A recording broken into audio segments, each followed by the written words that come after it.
Happy birthday to you. Happy birthday to you. Happy birthday, happy birthday, happy birthday to you.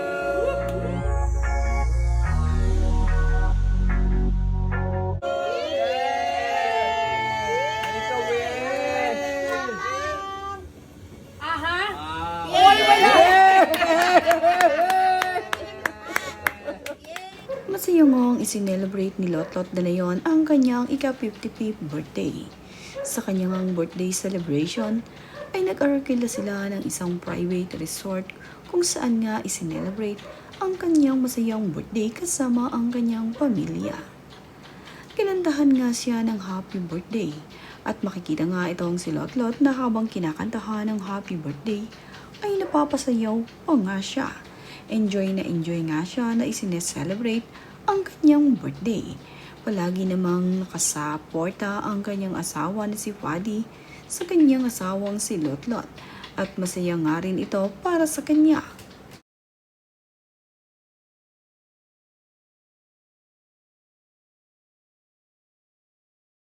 Sa birthday celebration nga ni Lotlot ay present ang kanyang tatlong kapatid.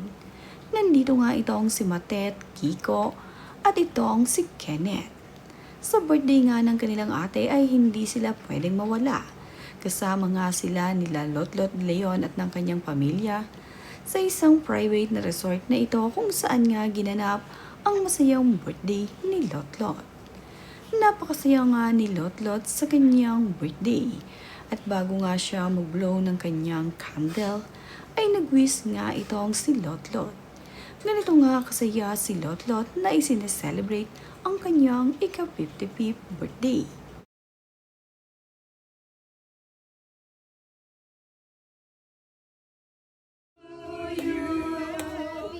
Happy birthday to you. Parang pabasa. Happy birthday, happy birthday. Happy birthday to you. Ang anak naman ni Lotlot na si Diego ay mayroong mensahe para sa kanyang mommy. Ayon nga dito kay Diego ay, "My mama, the stronger person I know. I love you so much, ma. Happy birthday.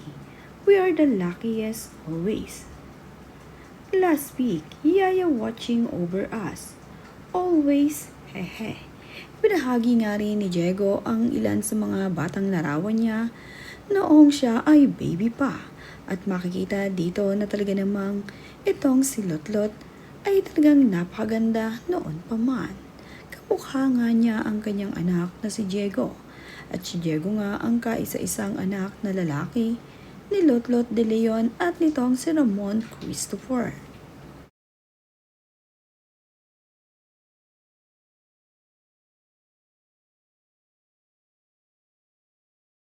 Nag-bonfire nga rin sila ng gabing iyon at makikita naman nga ang anak ni Lotlot de Leon na si Jessica na napakaganda ng aura. Si Jessica nga ang tisay na anak ni Lotlot de Leon at ang kanya namang bunso ay itong si Maxine na halos kakambal ng kanyang ate Janine. Silang dalawa nga ang magkamukha ng kanyang ate. At bago naman nga ang celebration itong si Lotlot ay nagkaroon na ng unang celebration itong si Janine Gutierrez at ang kanyang mga kapatid. Nandito naman nga ang kanyang daddy Monching kasama ang kanyang pinsan na si Ara at itong si Ricky May. Sila nga ang magkasamang nag-celebrate ng birthday ni Lotlot na nauna. I think if we're talking about your show,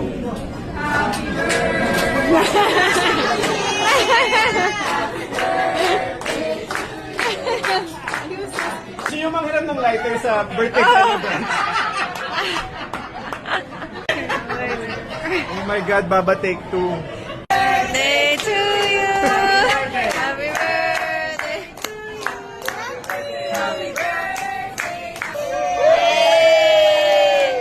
She's gonna cry. Oh, there she goes. Yay! Sa birthday nga na ito ay hindi alam ni Lotlot de Leon na mayroong surprise na pa-birthday cake para sa kanya ang kanyang anak na si Janine Gutierrez. Inaaliw nga siya nitong si Jericho upang hindi makita ni Lotlot ang mga staff na papalapit sa kanya na siya ay kakantahan ng happy birthday. Kaya naman tawang-tawa itong si Lotlot. At ang kandila naman nga nahihipan sana nitong si Lotlot ay hindi naman masindi-sindihan dahil wala ngang sindi ang lighter na daladala ng staff kung saan ngang restaurant sila kumain. Kaya naman sa video ay maririnig mong nagsasalita itong si Jericho Rosales na kung gusto nga raw ba nila ay humiram sila ng lighter dito sa birthday celebrant.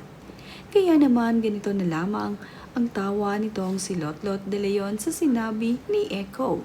Nakakatuwa kasi ang mga staff na nagtatanungan kung paano nga raw ba nila sisindihan ang birthday cake nitong si Lotlot. Nakakatuwa naman na napasaya ang birthday celebrant sa ganitong pagkakataon at masaya nga nilang na-celebrate ang birthday nito.